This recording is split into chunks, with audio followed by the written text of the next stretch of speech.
10 సంవత్సరాల అధికారంలో ఉన్న సమయంలో, నేను కూడా మీతో ఉన్న సమయంలో డబుల్ బెడ్రూమ్ ఇండ్లు అని చెప్పి ఊదరగొట్టారు. కనీసం 1,00,000 ఇండ్లైనా మనం కట్టామా 10 సంవత్సరాల కాలంలో?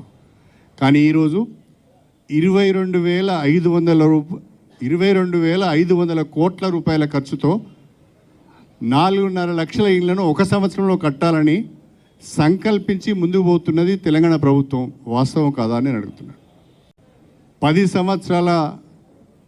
సంవత్సరాల అధికారంలో ఉన్న సమయంలో, నేను కూడా మీతో ఉన్న సమయంలో డబుల్ బెడ్రూమ్ ఇండ్లు అని చెప్పి ఊదరగొట్టారు. కనీసం 1,00,000 ఇండ్లైనా మనం కట్టామా 10 సంవత్సరాల కాలంలో?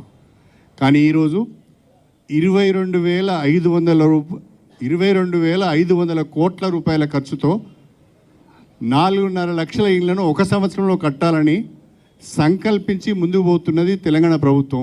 వాస్తవం కాదా అని నేను అడుగుతున్నాను.